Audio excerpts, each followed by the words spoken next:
Welcome to the Minnesota Rovers Tuesday evening presentation. Minnesota Rovers is an outdoors club based in Minneapolis, St. Paul. Our members organize trips that range from 1 hour to 2 weeks in Minnesota or further afield. Examples of our activities include hiking, biking, backpacking, skiing, snowshoeing, paddling, and rock climbing. We also organize conservation and trail clearing trips. Our members have experience and skills in many outdoor activities, so if you want to learn a new outdoor activity, we can probably help you. For more information, go to mnrovers.org. Now let's move on to this week's presentation. Tonight, you're here to hear from Laura Paulisich. Right, Laura? Laura is the co-founder of TOXYFREE, a company dedicated to providing toxin-free products and systems for a healthier lifestyle. A graduate of the University of Minnesota and the University of Wisconsin, Laura's journey on the Camino de Santiago was a pivotal moment in her life, leading to the creation of our company. Living in Hudson, Wisconsin, Laura is committed to a lifestyle that is toxin-free. So please join me now in welcoming Laura Paulisich. Wow, what an inspiring group you have. And it's such a privilege to be with so many adventurers. And I hope that I can inspire all of you. If I can do the Camino, anyone can do the Camino. So hopefully at the end of this, you will be dreaming of your own. There's a famous saying that says there are 3 Caminos. The one before you go, the one that you're hiking, and then the one in your memories. And I would add a 4th one because I met so many people who returned to help other people accomplish their Camino. So thank you for the opportunity to inspire, hopefully, all of you to try the Camino in your life, or even just tonight in your minds. And so the Camino is it is very special. Many people believe it's just this hike across Spain, but really it can start from anywhere. So I met several people who just walked out of their door in Germany and started hiking through Europe over the mountains to get to Santiago. I'll show you that in a little bit on the map. And then there was a pre-Christian pilgrimage that went all the way to this, what you see right here. It's the furthest, most west point in Europe, and they believed that this was the end of the world. And when you get here, it does feel and look like it's the end of the world. I hope that you can experience that a little bit. So I wanted to just start with, and I hope that all of you can stay till the end because I have a gift for all of you, and I would love questions for any of this. It was such a special experience for me, and I was not an experienced hiker. I had walked my whole life, and I love to be outside, very athletic and in a lot of sports, but hiking was not one of them, so I was very intimidated by the backpack, I must admit. But I wanted to start by just sharing this inspiring quote about each of us limitless, each of us allowed the eternal purpose of the earth, each of us here as divinely as any is here. And that at the end of my Camino was really what I believed in myself after making it to the end. So this is me, Laura Paulisich, and I'm going to talk to you about how I decided where to start, but I did start at the most famous starting point, Saint-Jean-Pied-de-Port, France. And then I wanted to walk from one end of Spain to the complete other. So my ending point was Finisterre, Spain, and Finisterre actually means the end of the world. So the total miles was 550 miles, and I put on there additional detour miles, because when you look at the route that I took, there are several cities and so much history to see that when I would get to a certain place, I would spend hours continuing my hike to explore the city. So that's not really on there, but I did this in 31 days from June 14th to July 14th. I chose to walk the Camino in flip-flops, natural rubber flip-flops. So this picture is the first day hiking the Pyrenees, so leaving France and entering Spain.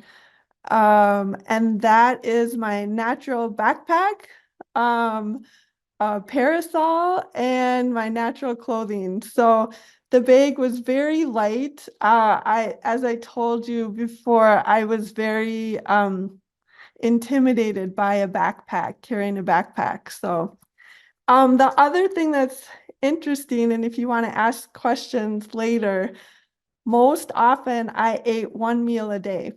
So my personal story, when I mentioned that every Camino is unique to the person who takes it, mine was very unique to me. When I was 12, I was diagnosed with an autoimmune disease and really struggled my whole life with my weight and what to eat. And I should never have eaten processed foods. So probably 5 or 6 years before this picture and this hike, I just started researching, and when I started eating real food and eliminated processed food, my life was, well, I just felt so much better. So I was determined, and then it expanded into natural clothing, natural bedding, natural everything. And so it had such a big impact on me that I chose to do that for my hike.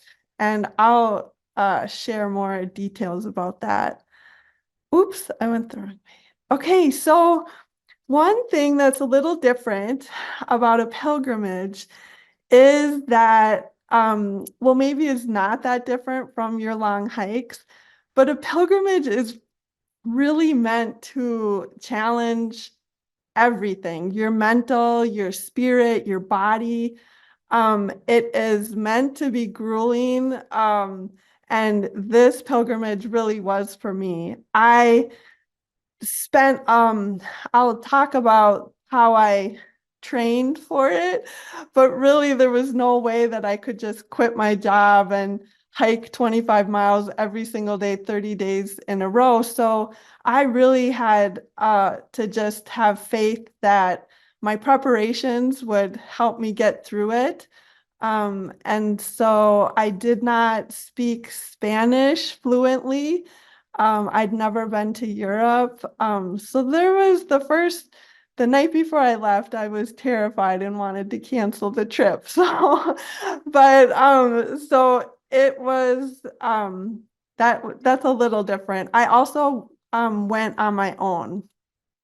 Okay, so while I was there, and actually before I started, so my first Camino, when I was researching, I learned that there's something called a drop-in pilgrim, or one who plans. And I thought that that was very intriguing. And part of me was disappointed that I wasn't going to just be really courageous and drop in.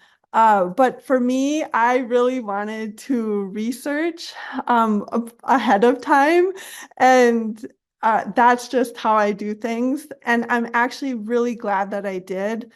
The planning for me allowed me, when I walked the Camino, to be really present in all of my moments rather than where am I going to stay? What am I going to eat? And be thinking about all of that. So for me, the planning was just, I would do that again.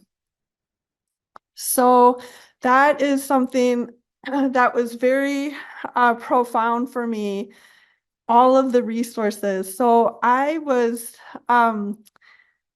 just I found this by accident. The Camino, if you talk to anyone who's done this, will also tell you that it's very magical, I guess is the word to use. But when you commit to the Camino and are part of the Camino, and even after the Camino, there's so many things that happen that are just beyond belief. And so there were so many books, so many resources, so many people that I met before I went that really helped me be successful. And I'm so grateful to them. For instance, the first big decision, because ordering your ticket to Europe is the first step. And as you know, if you order it earlier, it can be less expensive.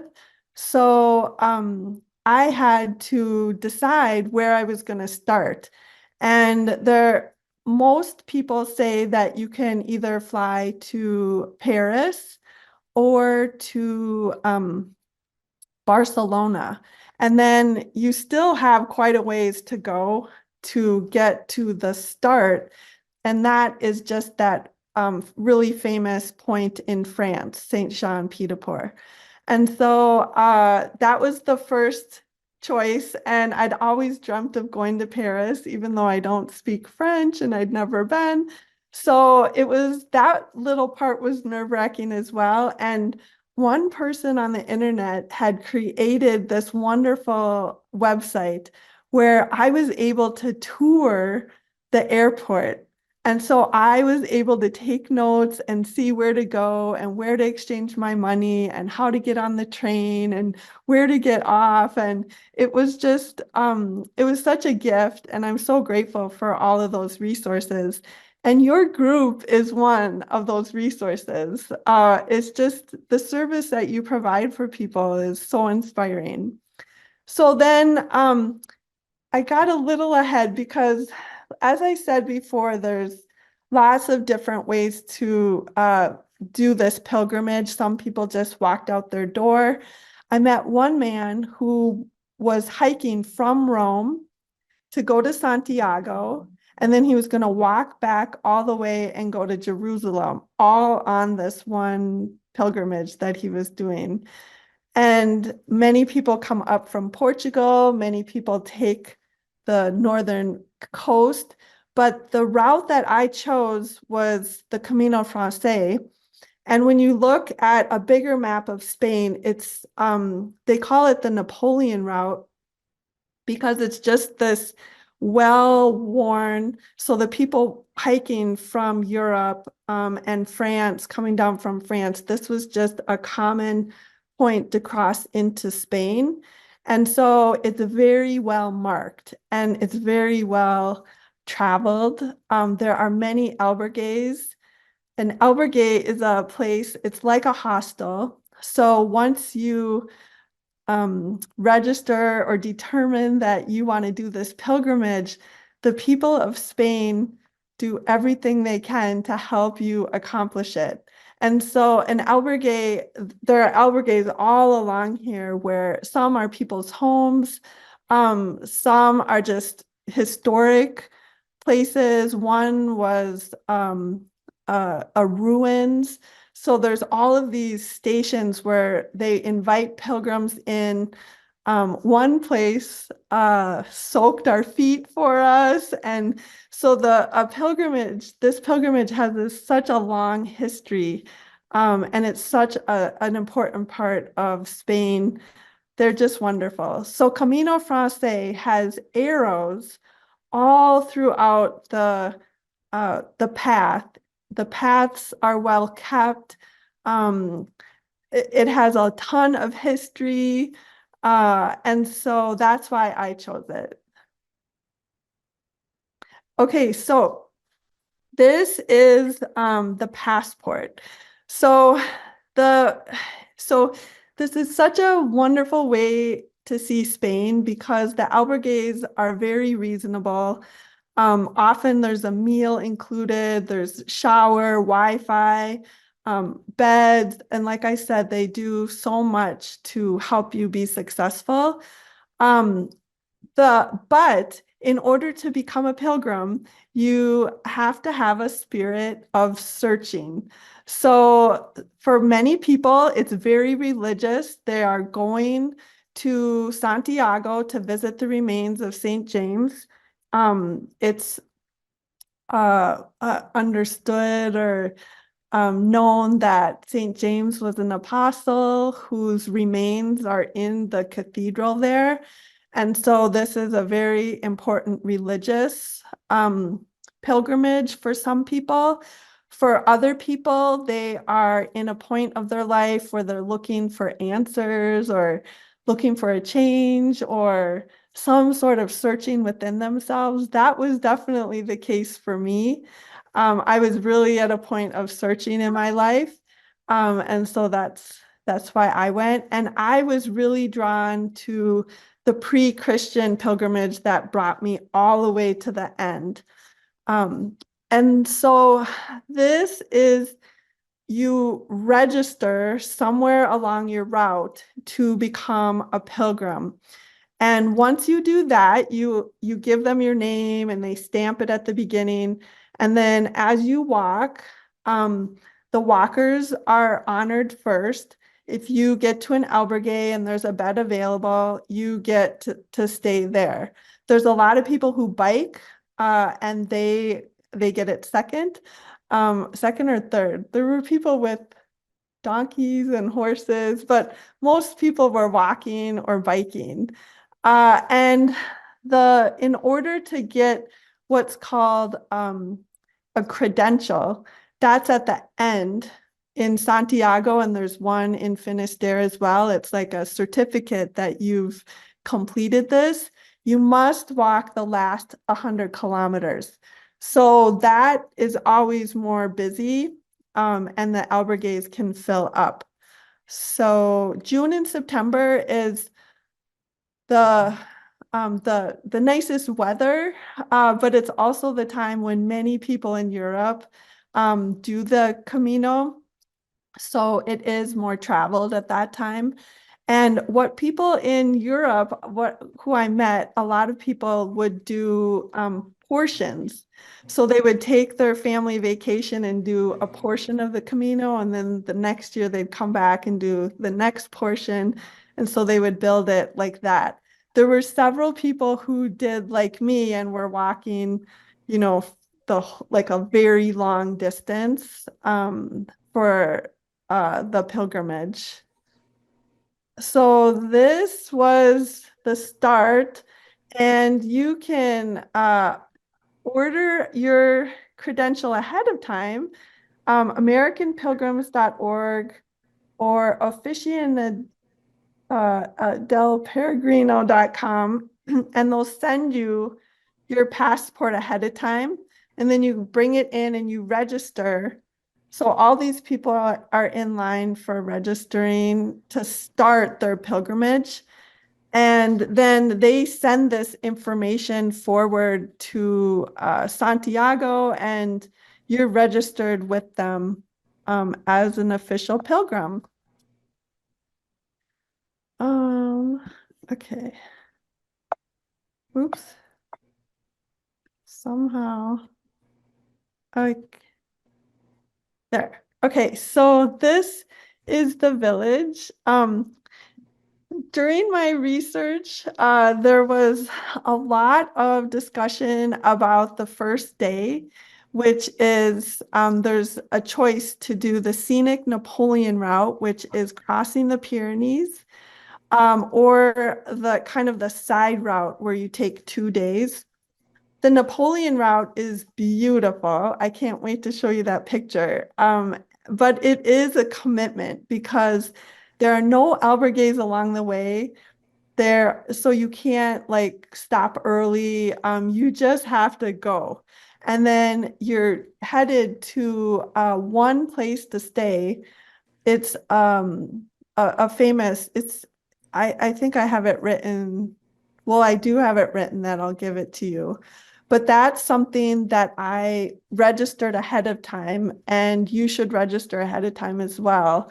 But there's just this kind of like question in your mind, like, will I be able to make it? And everyone I met along the way was able to make it. I was able to make it. If you've seen the movie The Way, I hadn't seen it before I left. I've watched it since, but it's Emilio Estevez and Martin Sheen, his father. He dies going over this Napoleon route, but he's in the winter and all of that. So I chose the Napoleon route. Here are the pictures of that. This little picture is the water system. So they have lots of fountains along the way. And my strategy was to have just a regular size water. It was water bottle. It was stainless steel and it has the filter in it. And I would load up at these and I would sip. And then a lot of the time it would be empty so it wouldn't add weight to my backpack. And this is the beautiful scenery on that first day. I had seen this picture or a picture like this early in my research, and it was something that drew me and kept me going and why I chose the Napoleon route. And I feel like it's a miracle that I got this picture on my, what was it? It was a, not an iPhone. It was, gosh, this was in 2015. It was something where you have your music on it and you can take pictures and video. My brain is spacing. iPod. iPod? Gosh, was it an iPod? Okay. Well, it was very little and thin and it did not weigh anything. So that was my motivation. But it was just gorgeous. And I hope that that picture would inspire you to go that route. So I was saying that the Camino will look like you. So everyone's Camino will be a little different. As you know a little bit about my history, my health is the most important thing to me. So nutrient-dense food and getting restful sleep has really changed my life. And so I was very motivated by my sleep. And that can be a challenge on the Camino because you're most often sharing space with a lot of really tired pilgrims. And so snoring is very common. And many books talk about the snoring. So I have some tips for you, but one thing that helped me, and I didn't even know it, was I really just stuck to who I am, and I would get up early and I would hike to my place and enjoy the scenery, enjoy the people. At the end of the day, I was exhausted and I didn't know if I would even be able to walk the next day, but I would just go to bed. I would go to bed early. I do that in my own life now. And what happened was I was so soundly asleep, I didn't even hear other people. So I wasn't trying to go to sleep when everyone else was and hearing noises. When I was going to sleep, I was most often by myself. So it worked out really well. But I found this book, A Village to Village Guide to Hiking the Camino de Santiago, and this yourcamino.com.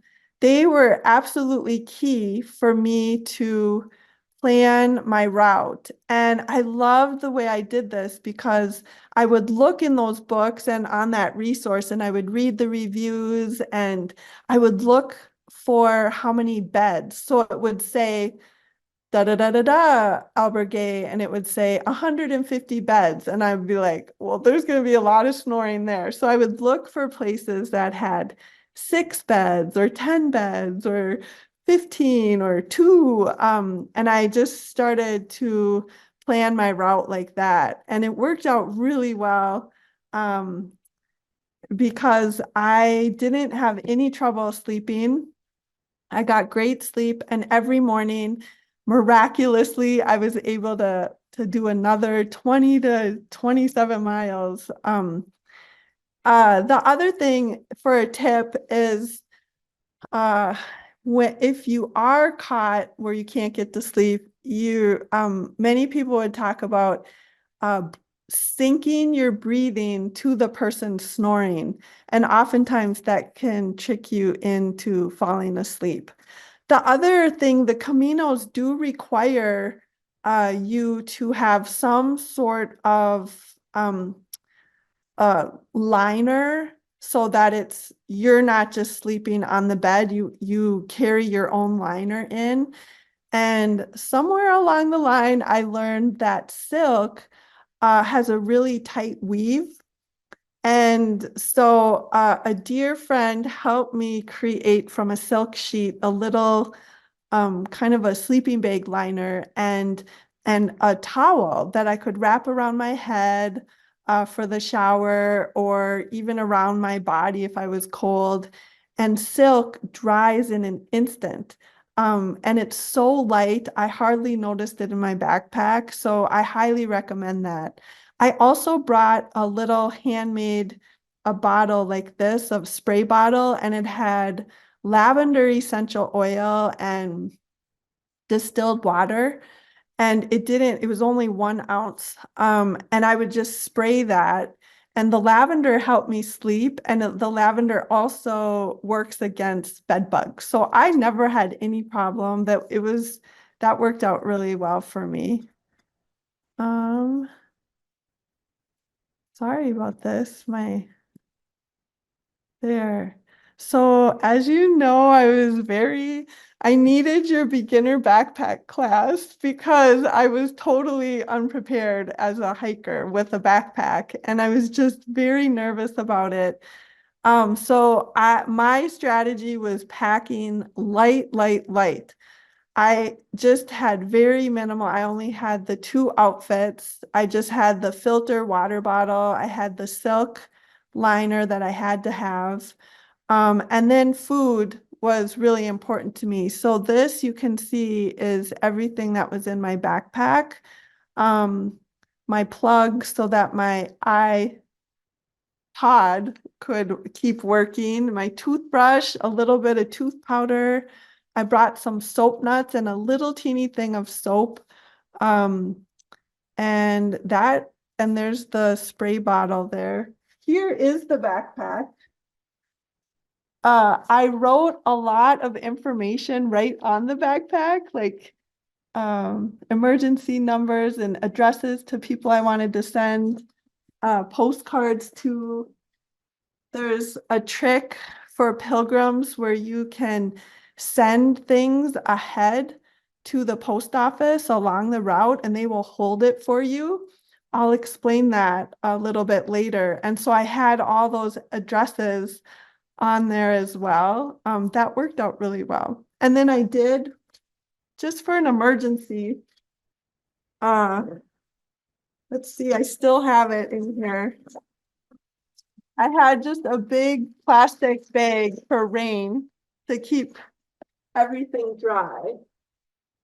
And that was very light and I was able to do it.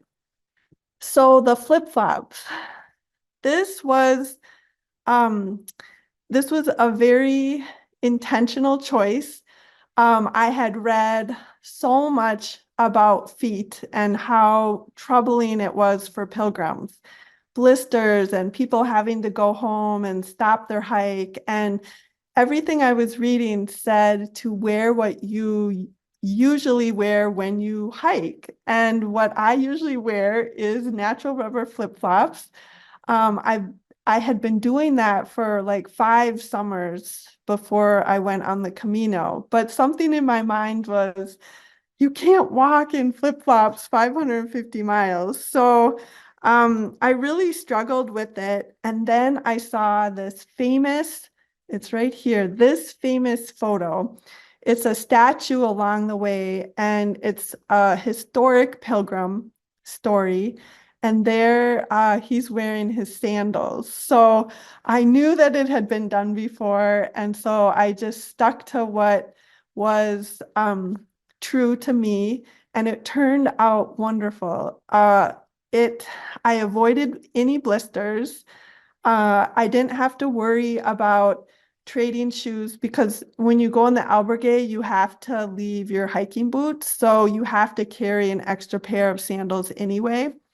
My Camino, it did not rain, but if it would have rained, the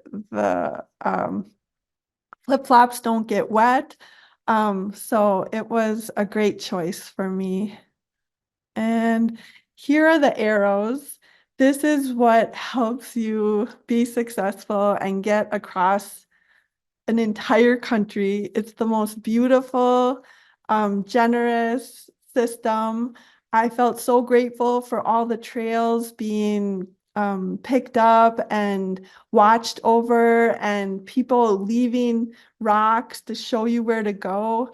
That was another thing in my research that was very overwhelming. Some of the books would say, like, when you see the large oak tree, go north and 500 meters, and I was overwhelmed. And so I just said, I'm going to find my way somehow. I trust it.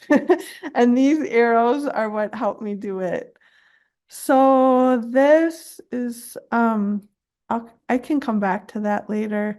This is a very common, beautiful scene. Many people on the Camino walk themselves, remember that they are there because they are searching for something. And I absolutely love this picture because it captures another person. I have no idea who it is. He's got everything on his back and his faith in himself to get him where he needs to go. And it's a really beautiful, inspiring tradition. Okay. So here are just some of the paths. Almost all of them are natural. They're all tidy and taken care of. There's beautiful scenery that you see. It's just a very inspiring place. Okay, so another thing for your Camino is as you research about it before, some things you will be drawn to naturally based on what you've read or what you've been inspired by. And the joy of recognition is one of the big rewards on the Camino, where you get to see the different things. So for instance, I don't drink at all, but I read about it so often. It's very famous. It is a fountain of wine. It's in the wine country. And so it's meant for pilgrims, and you can just put this wine into your whatever you have and drink from that. Also, sharing the history with so many pilgrims before that have walked these steps. It's just really inspiring. I loved the history of the cities. Pamplona, this cafe is where Hemingway would go so often when he was in Pamplona. This Atapuerca is a very famous, it's where they found, it's a very important evolutionary museum because they found it was a discovery for that. And so all of these things, this picture that is Emilio Estevez. So his family is from Spain. In fact, from a town that's on the Camino. And so it's in this town that he has put his footprint and his hand. It was a really cool town. I loved that. And so I was excited to watch the way after that. An interesting thing is Emilio, when he was filming it, he was in the town where his family is from, and his son ended up marrying a woman from that town. So his son lives along the Camino now. The food is something that I was drawn to because food was such a big part of my healing and transformation in my own life. And so I did a lot of research about the food specialties. I researched ahead of time so that I would know where I could find the food. This is when you get near to the coast, there's a very famous pulpo, which is octopus, and it's just delicious. And they serve it with paprika, which is also, this region is very known for their red earth and the best paprika in the world, as well as the olive oil, the eggs, the cheese. These were wild cherries along. There's a famous Iberico pork that is world famous, very expensive. The pigs are semi-wild and they only eat oak, home oak acorns, 100%. That's their diet. And so it's very delicious. It's very expensive, but the sausages with pork fat and cheese, all of these, the olive oil, all of those things were things I could carry safely in my backpack and eat along the way. There's the pulpo. Here's more of the food. This one is squid in ink, in its own ink. It's very sweet. And just the beautiful places along the Camino, the Pamplona, Burgos, Leon. There's so many famous cathedrals and the Chocolate Museum and Santiago. It's just beautiful.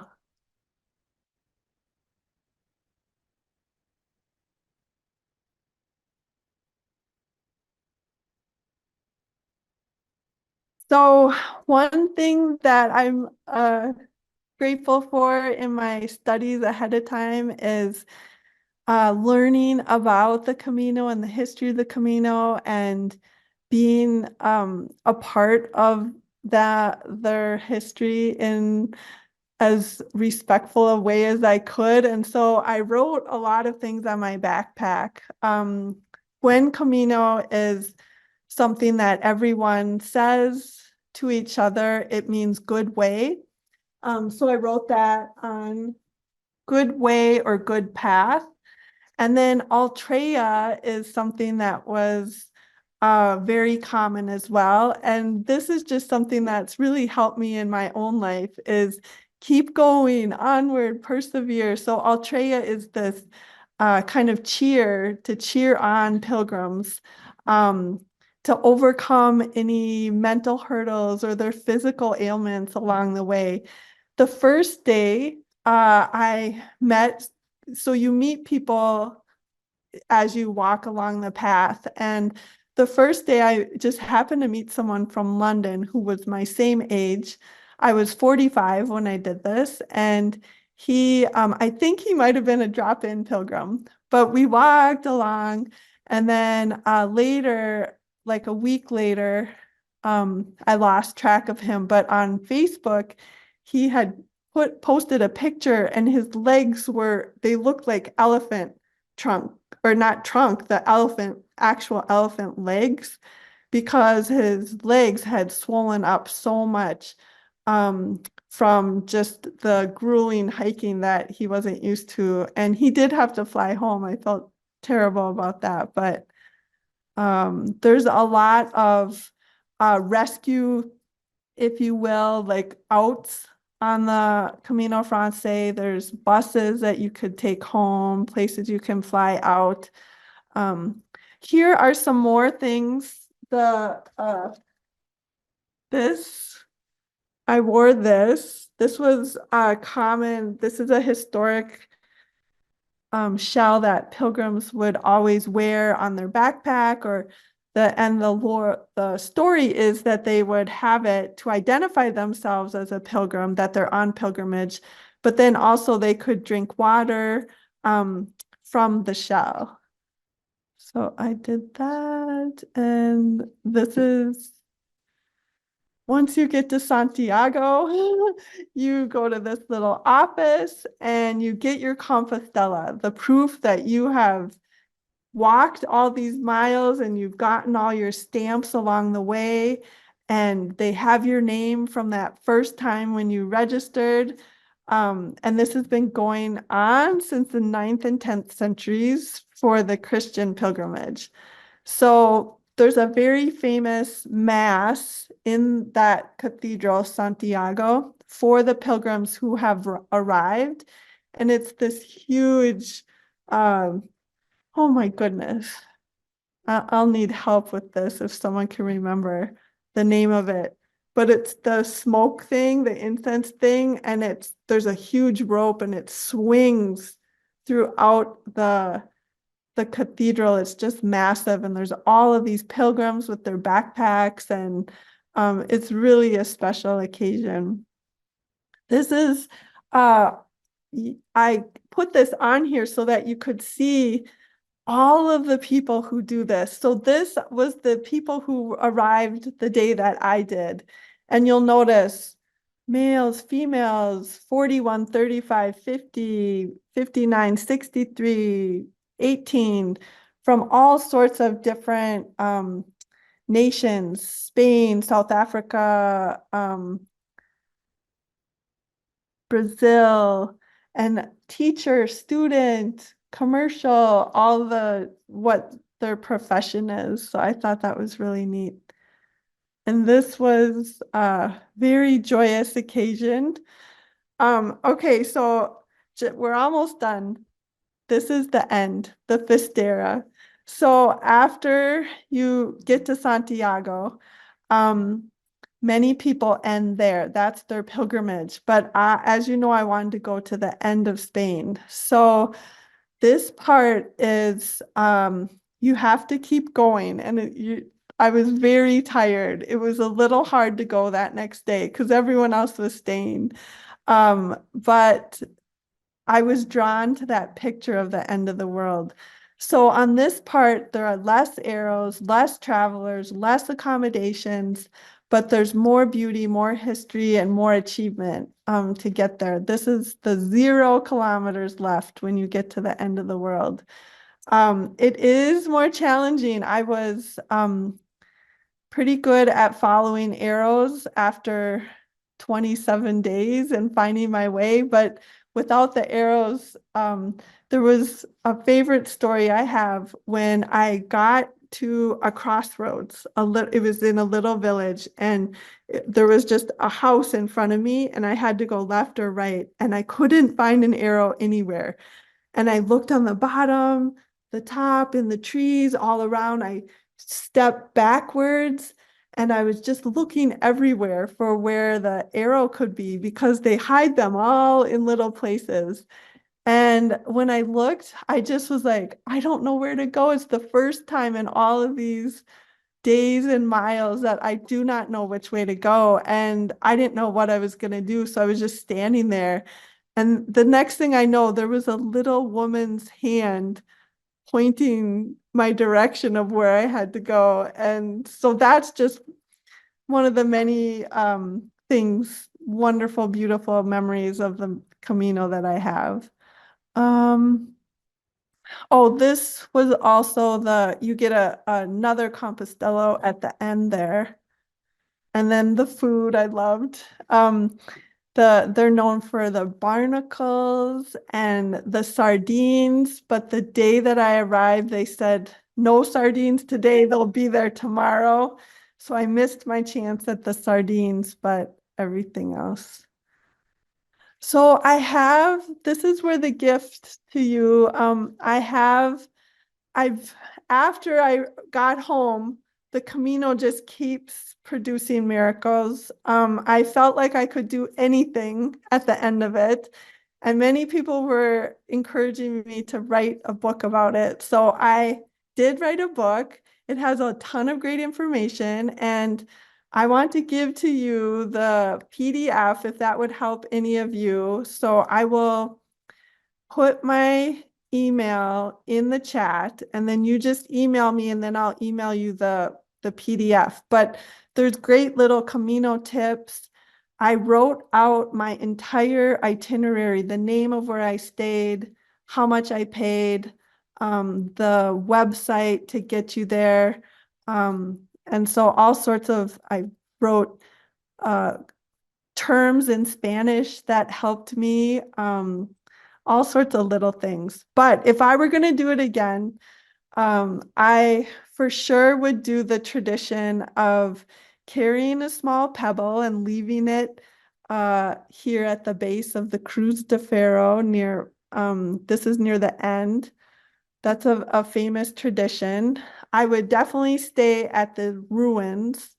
This is a ruins and they have 6 beds. There's no electricity, no water. It's a donation that you give. It was a really special place to stay.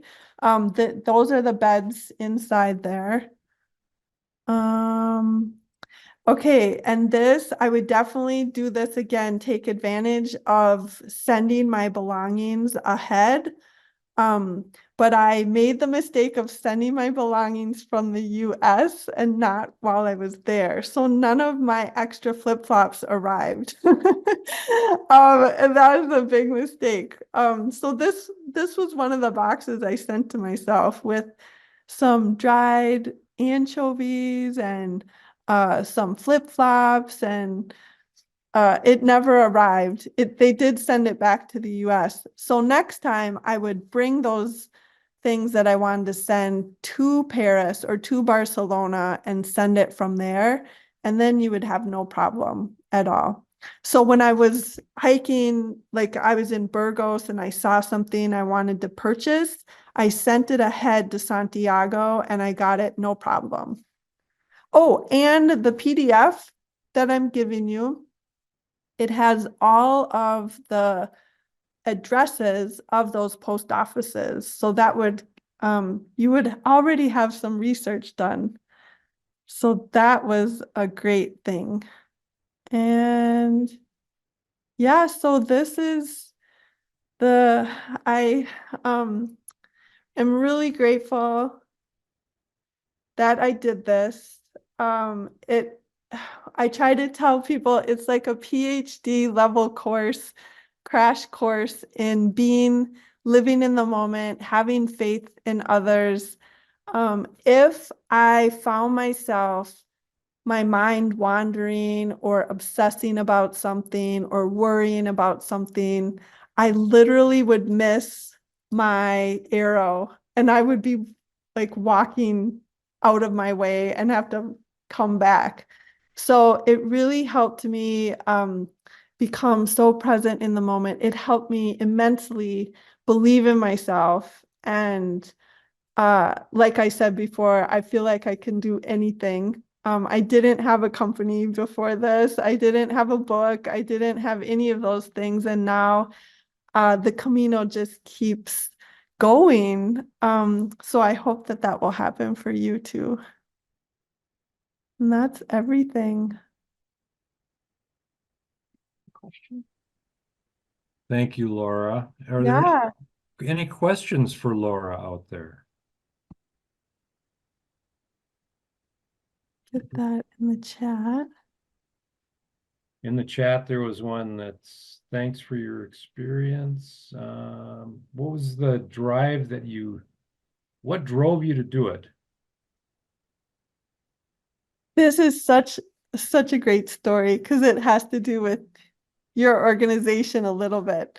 I found myself in life in a very unexpected place, and it was a real challenge. It was not a good place, and I was desperate to feel better. And so I was I was actually going to Al-Anon just for a few months, and the whole program of that helps people. I had amazing people surrounding me, but the takes you through these steps, and the 12th step is service. Providing service, getting outside of yourself. So here I am miserable and feeling sorry for myself. And I'm like, I am going to get out of this. I want to serve. And so I started searching the internet for volunteer positions. How can I volunteer? How can I provide service? And it kept bringing me to this this site called Meetup. And I'm like, what is this Meetup? And so I went on there and I couldn't believe it. I think I might have been a member of Minnesota Rovers because I signed up for everything. I'm like, I love exploring. I love walking. I love being outside. And I'd always been a reader, and I remember reading about pilgrimages, and I found the Pilgrims of Minnesota group. And I just was like, oh, I'm going to sign up for this. And of course, once I did, the miracles started happening. So in this was in the fall of 2014. And on January 1st, I went to my first meetup. And if my mom is here, mom, she was so nervous that I was going to this meetup. And I had to call her as soon as I got done because she was so worried that I was going with strangers. And so I went to this meetup and we all talked like some people had been on the Camino, some people were planning it. And I just was like, I think it's so cool. I just want to live vicariously through you. I have no money.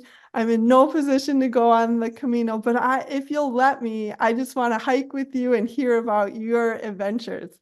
So every single person that day walked with me on my own and they said, don't let money stop you like that.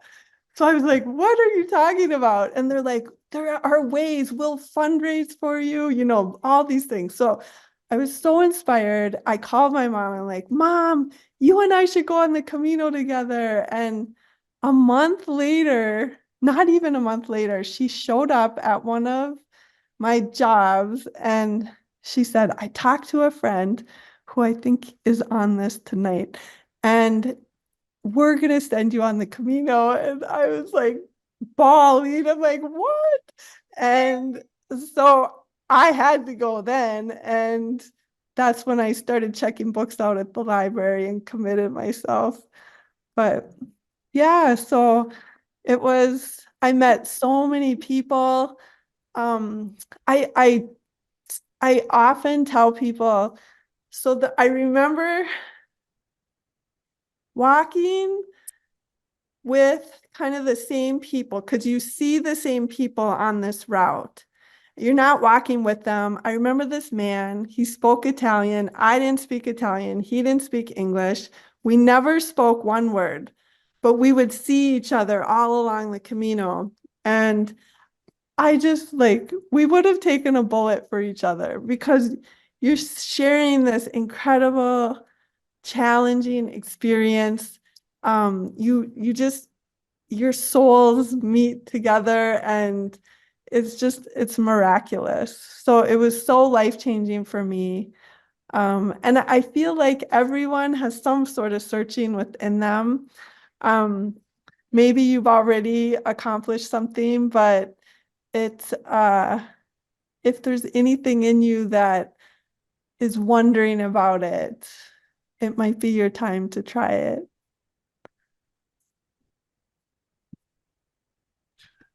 There was a question about hiking boots at the Alberges.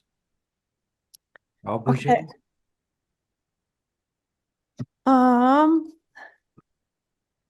So, okay, so what was the question? It was from Susan. And she said, I missed what you said about the hiking boots. Oh, yes. Yes. So most people wear traditional hiking boots. Those have to be left at the door. You can't wear those inside the albergue. So you have to take some slippers or flip-flops or some sort of thing with you to wear inside there. But they let me come right in with my flip-flops. So that was another thing I solved. I see Joanna says, did you ever regret doing it by yourself? Oh, that is such a great question. So my parents are both teachers. I was trained as a teacher.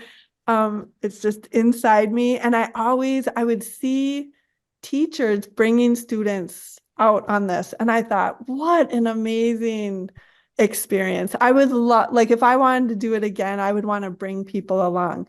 But I was like, gosh, those people, I am going to make them walk by themselves for at least a portion of it, like one day or a week, and I'll be in the back if they need me. But walking alone was, at least for part of it, was an experience that I would hate to keep from anyone else, even though it was very hard to have faith like that and to trust. I'm so glad I did it. It was such, it was just really what I needed. And there were so many people that you just accidentally are walking with, and they're by themselves, or even a group, and you walk along with the group, and you meet some amazing people. I feel like if I would have been with someone who was, it could have distracted me from the things that I needed to work through on my own. I personally needed to be by myself to overcome my my mind challenges that I was at in that part of my life. Now, where I'm in a different place and I've grown and so much, honestly, I'm like, oh, I don't know if I could do the pilgrimage again. I'm like, maybe I could bike and help other people. But my husband, who I've met after returning, he has always wanted to go on the pilgrimage. And I would definitely go with him. I would love to go with him. I would love to go with my mom. I would do that in a second. So now I don't know that I would go by myself, but I really needed to at that time in my life. So Okay. yeah. We have a bunch more questions, so I'll take them in order as I see them. Restrooms, how did you handle that? Definitely read books ahead of time to prepare yourself. This was so cute. I remember reading, and they're like, well, you can't avoid when you're on the Camino the need for your shovel because it happens to everyone, and you got to shovel and then take care of business and put it over. And I'm like, what? And so just the new country, the new water, the new food, it definitely will happen.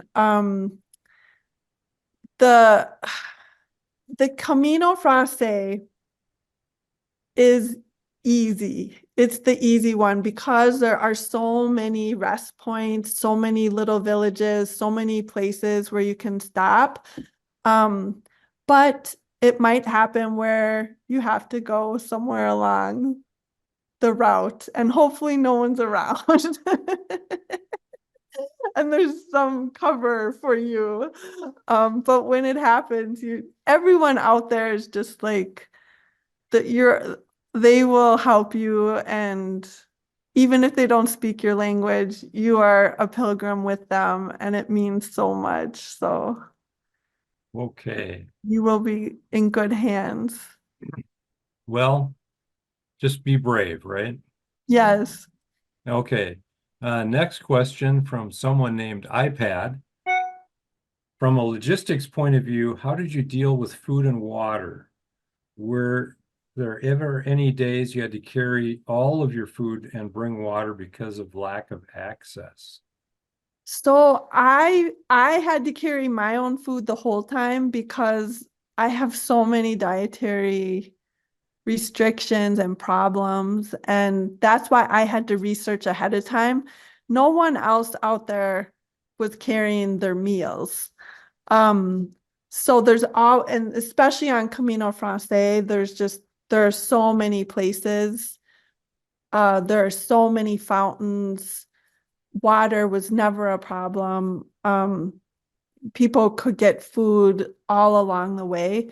The northern routes, that's where it says it's more challenging. It would be more like a wilderness experience, even though it's not the wilderness.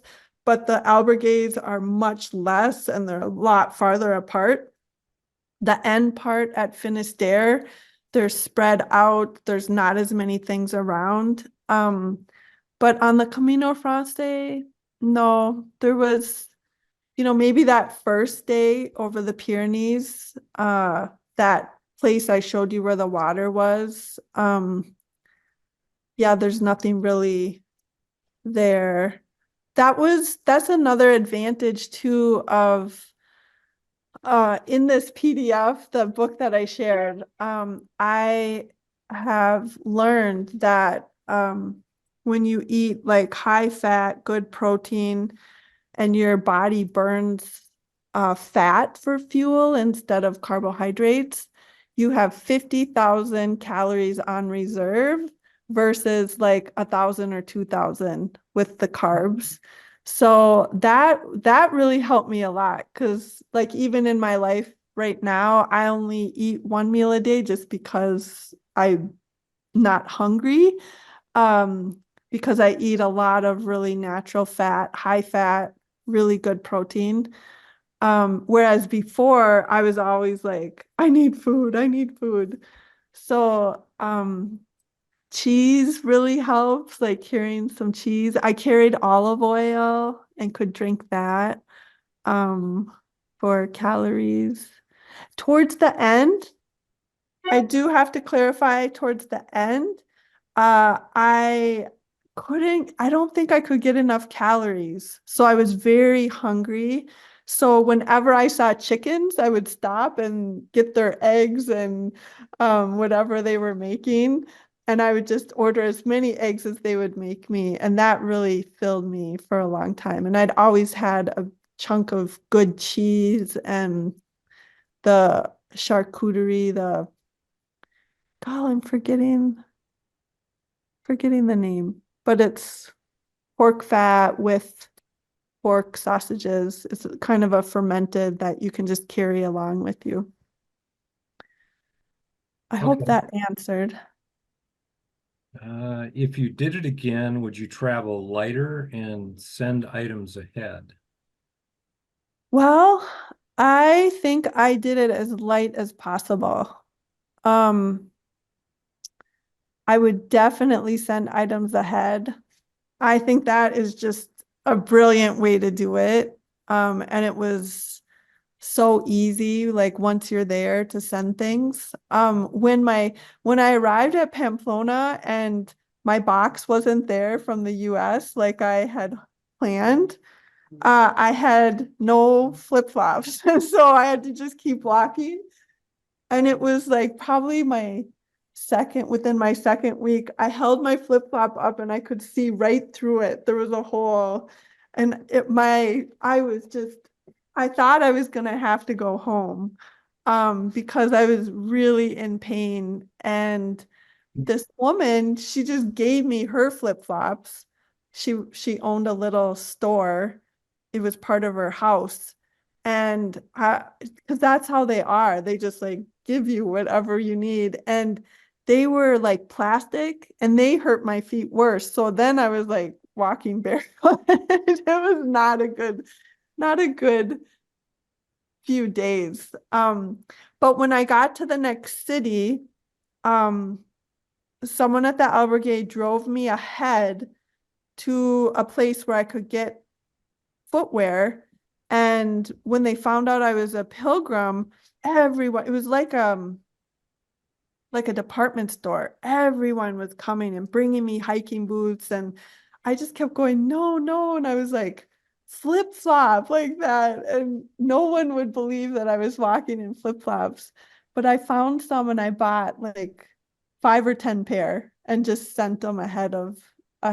And then I always had a flip-flop backup that I carried. So I think I would add that next time. And then I would definitely send the boxes ahead from the beginning.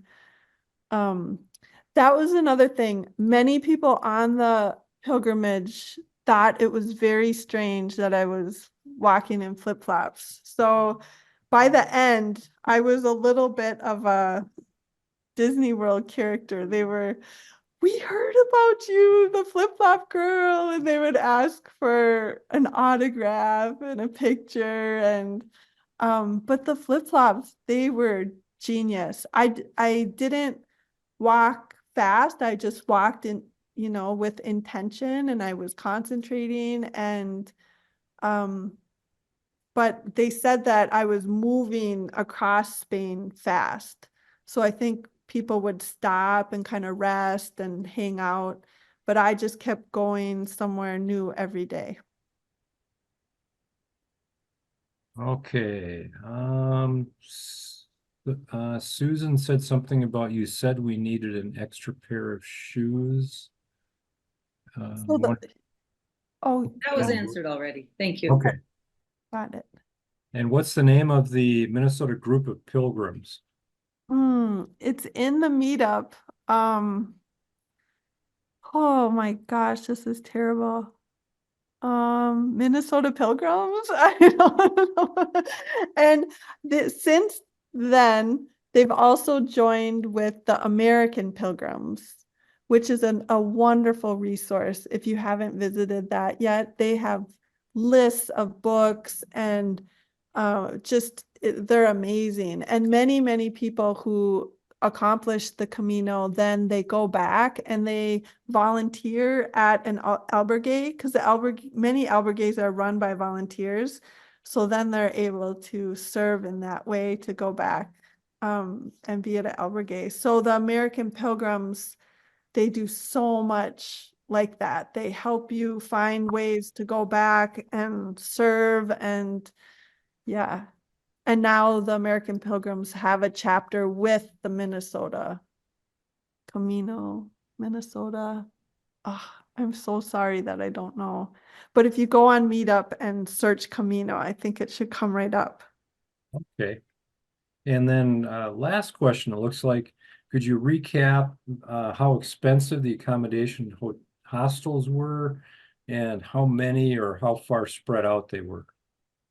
Yes, and that is going to be in the PDF where I go through each night, but basically it is the most inexpensive way to see Spain. I'm convinced. I mean, they're very low cost. Every once in a while along the way, I would like treat myself when I could find a room that was like a lower cost hotel, and I just like went by myself there. And then I treated myself to a special one at the end when I was done with the Camino. It was back in Santiago, and it was an old monastery. It just it was an incredible experience. It had this big history. So that was fun. But in that PDF towards the end, it gives you the name and how many euros each of them were. But it's like some were 5, some were 12, some were 10, some were donations, some were 15. But it was really low cost. Okay. Were there any camping options? Oh, yes, totally. Some people camped the whole way.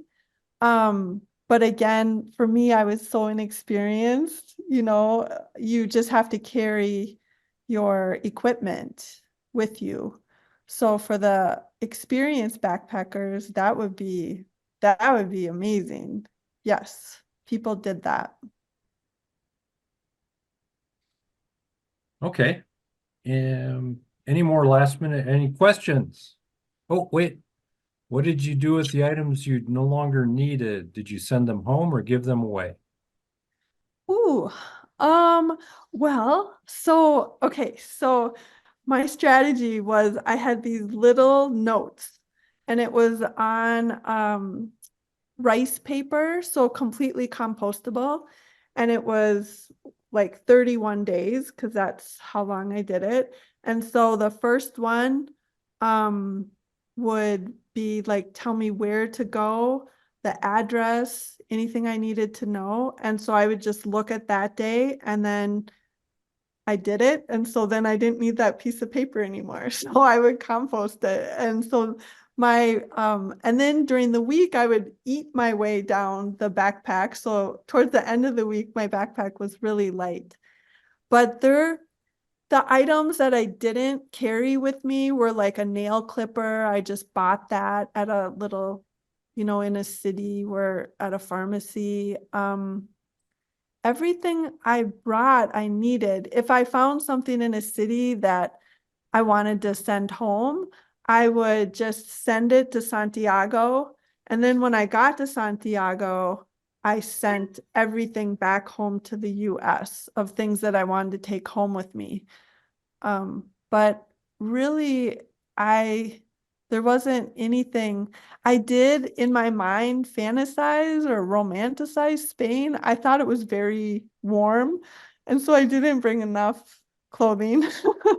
But people like always had a blanket to give me for sleeping. It wasn't that I was cold hiking. Maybe a couple times I was cold hiking. I just would put my silk thing around me and then I was fine. At night, I just would need a blanket from someone and they always provided that. So I guess I underpacked more than overpacked. Okay. Was there a snoring or non-snoring section where you were able to sleep?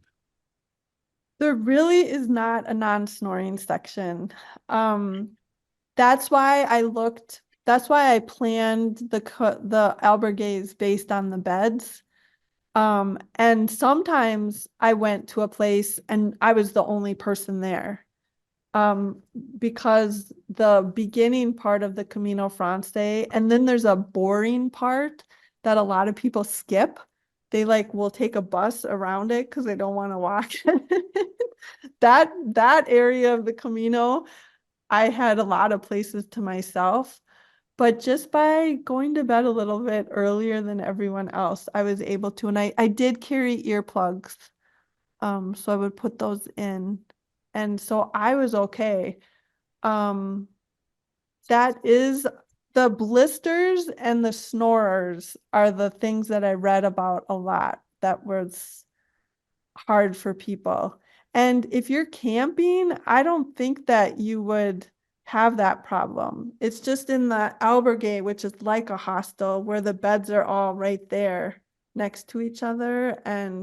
Or, if you have the money, you can always get a place that's totally by yourself in a hotel. And there were some, less expensive places. Okay. How about laundry? Yes. So I brought the soap nuts, and they're these little dried berries. It's what I used at home as well. So they're really light. And I just would soak my clothing in a sink with those. And then I would hang it out. And they have places to hang in all the albergues because this is what most people do. They just rinse or wash their clothes in the sink at night and it's out hanging. And then in the morning you get it and then go. So most people would have one pair of clothes that they wore and one that they carried.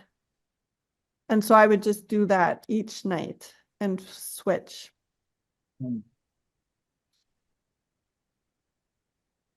Okay.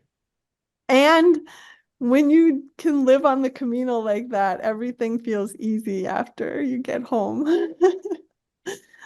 So you'd recommend this trip for anyone, I can tell, and that sounds awesome. anyone and everyone, yes. I do remember coming out after that area with the ruins. That next day you kind of have to go up this not mountain, but it's kind of a long uphill. And I was just walking along and there was a man pushing his baby in a stroller. And so I just helped him push it up this hill. And there were people, like I said, walking from Germany from their house. They'd been walking for 3 months. People of all ages from all over the world. you know, one had their donkey, someone else had their dogs. Yeah, so it's everyone. But you do have to have the spirit of seeking. So All right. Well, thank you, Laura. That was yes. awesome. A lot of great questions as well. Thank you, everyone. Thanks for watching this Minnesota Rovers presentation. If you want to see more, please click on the link to our channel or the subscribe button below. Thank you.